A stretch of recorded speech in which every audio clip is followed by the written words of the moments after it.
Hi, my name is Sarah Winifred Searle. You might have seen me around Twitter or Instagram as Swinsy, and I've done a couple of these videos and they've gone over a bit better than I expected, so I figured might as well try another, talk about more of my digital art stuff, see if it helps some other people. These days I work mostly on my iPad here. It's one of the first iPad Pro models. There's a new fancier one out now, but I'm pretty happy with this one still. It's just the 10.5 inch one. It's not the big one, but I prefer this one because I can hold it a lot easier. The other one's a bit big for me. So yeah, today I think I want to talk about how I've adapted a little bit. I have some injuries from drawing. I've been working professionally as an artist since 2010 now, so that's 9 years of arting for dollars, and it's done a bit of a number to my body in ways, and I'm finally really starting to take care of myself, and I figure maybe talking about that a little bit will help other people.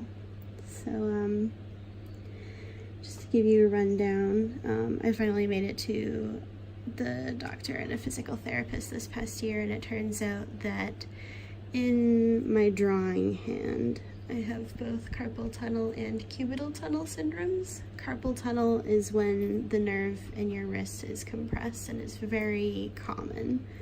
And then cubital tunnel is when another nerve that goes through your elbow is compressed. So I've got like double excitement going on in there. And then we like to foster animals, actually. We've got a visitor here. Hey, baby. Oh no. All right, I'm just gonna, you wanna say hi? Then can I put you down? All right. She's very sweet and keeps me very good company, but she also gets in the way, so hopefully she'll settle down in a minute.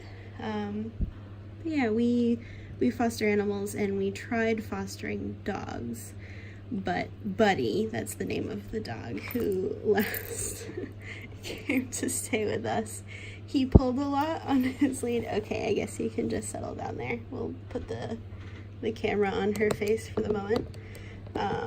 So Buddy pulled a lot on his lead, and he actually ended up re-injuring my wrist after I'd made some pretty huge breakthroughs with physical therapy and stuff. So now I actually have this really rad cyst that's grown here. I call it Buddy Jr. He's adopted now. He's with a very loving family, which is great, but I've still got Buddy Jr. sticking around until I can afford to take 6 or 8 weeks off of work to get it removed and stuff. But anyway, all of this has been complicated and makes drawing a little bit trickier. Oh, so you're gonna bump the camera now? Thanks. Baby, what are you doing? All right, can you go down now? Thank you. Come on, down. All right, hopefully we get a break from her now. We're actually in the process of adopting her, which is exciting, but she does get in the way of videos. So yeah, I've just got a few injuries, and I also have, like a lot of cartoonists, I have posture issues. My back gets sore because I hunch over my computer all day. So I'm just going to talk a little bit about how I've adjusted my workspace and picked up some accessories that help a lot with this. So the first thing I would say is be proactive. If you don't have injuries yet, that's great, but make sure that you take care of yourself and keep an eye on your body and really just pay attention to how you're feeling. And there are books available, like I don't have a copy myself yet, but there's one called Draw Stronger, Self-Care for Cartoonists and Other Visual Artists by Creoto Wilberg. It's out with Uncivilized, I think, is the publisher. And it's supposed to be quite good. I look forward to picking up a copy myself. So I definitely recommend checking that out. She's Kriota is someone who has experience both with physical therapy. I'm not sure if she's an official therapist or if she's just worked in that sort of setting, but she has experience with that, and she's a cartoonist, so she comes from both perspectives and can offer some really great advice. So that's a great place to start if you want to just both if you already have injuries and if you want to learn how to look after yourself and make sure that you don't get new injuries. And I think that's available online and at different comic shows if you find a place where that publisher has set up. So sorry for the noise in the background. The cat is now scratching. She's got her coat on because she had a hernia operation, so it's a little bit noisy, but she's doing quite well, aren't you? Alright, so as far as, I'm not going to tell everyone, like, if your body feels bad, go to the doctor and go to a physical therapist, because I know not everyone can afford that, and that isn't really an accessible option to everyone. But if you can afford it and access it, please do that if you can. It made a huge difference for me. I have a great physical therapist now who's made things much more manageable, because I have both the nerve issues and I just have regular RSI, which is just muscle stress in my hands and my arms, and just some regular stretches that he taught me have been really great. I do recommend, if you listen to people's advice and you end up getting a brace, make sure it's one that fits your body well. See if you can get fitted by a physical therapist if possible at all, but if that isn't accessible for you, then just really pay attention to your body, and if it doesn't seem to be helping as much as you thought it would, it might not fit you. The first one that I got actually did not work well with my body at all, and when I went to my physical therapist, he was like, oh, you're actually making your nerve problems a lot worse by wearing this, because the shape of it was compressing. Like, it was one of those braces that fits like this, like a carpal tunnel bracelet, but it was actually digging into my arm about here. So it was actually adding more stress. So he ended up fitting me with a hard splint that goes all the way up to my elbow, and it's made a huge difference in being able to rest that arm. So I do recommend going professionally if you can, but if you can't, I cannot blame you for just trying some things and seeing if it works. But pay attention to your body and what it's telling you, because honestly, like, you'll hopefully be able to feel it if it's helping, and if it isn't, don't just listen to everyone and believe in miracle cures, because everyone's body is so different. So as for actual accessories, like physical accessories that I have that have made things better, you'll see here that my Apple Pencil looks a bit funny.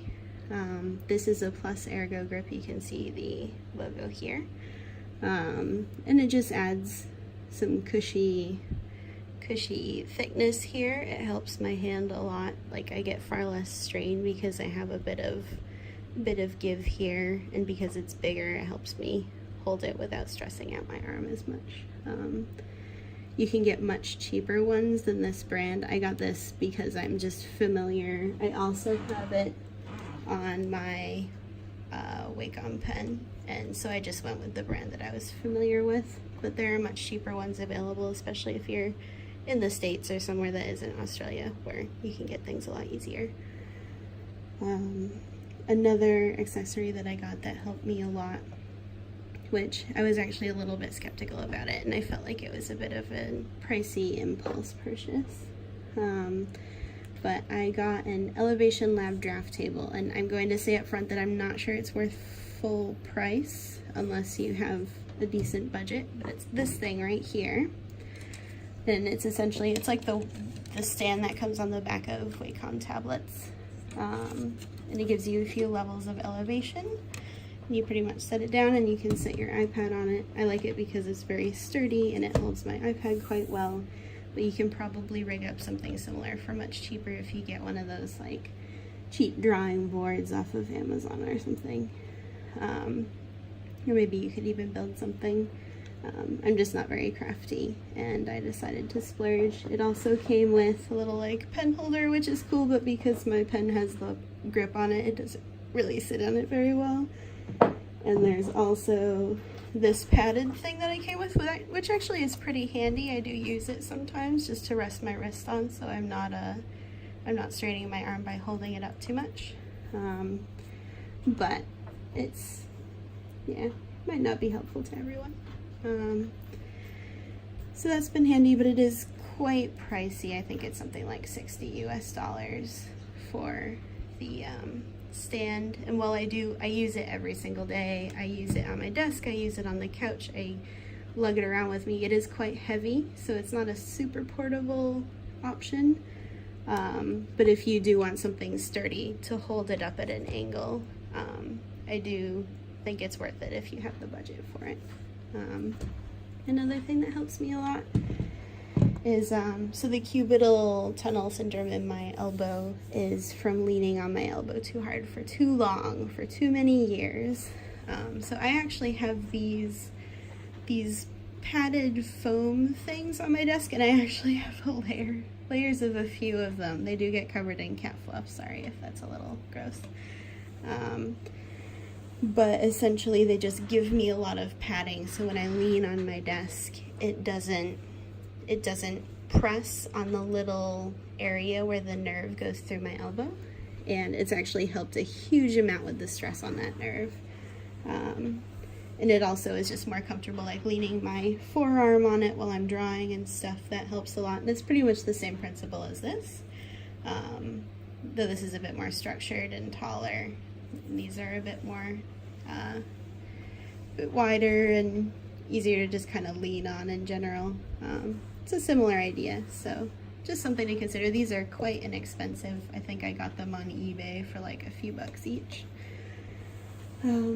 Yeah, so that's been great. And I think the last thing is I also, I change up where I sit throughout the day. I sit at my desk for most of the day because this is my workspace, and when I come here I can pretty much get into the mindset of, all right, it's time to sit down and it's time to focus, and it's easier to get to work. So I have a lumbar cushion in this chair, and it just pretty much, it doesn't fix my posture or anything, but it does discourage me from slouching too much, which makes a huge difference. And so I do recommend that if you're a sloucher, it just kind of adds a little bit of support to my chair so that I'm sitting up a bit more, and I'm less tempted to kind of roll my back and make it sad.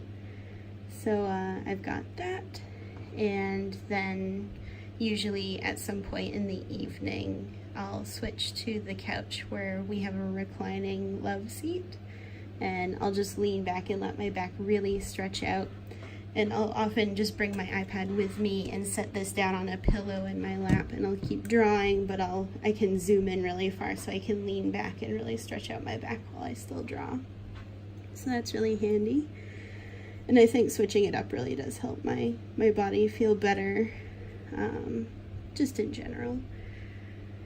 And yeah, so I do the stretches and the exercise my physio recommended. If you are interested in learning some general ones that will help you, I do recommend that Draw Stronger book that I mentioned earlier.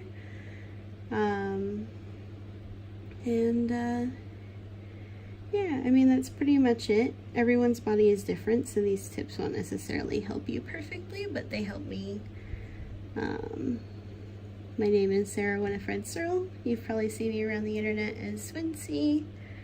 And, oh, I should mention, I have a book coming out. I think I have a copy right here, if I don't knock everything else down with it. And I have a book coming out. The hardcover is currently available, but the paperback is out in May 2019, and it is called Sincerely Harriet, and it is a quiet middle grade graphic novel, and it's out from Lerner Publishing's Graphic Universe imprint.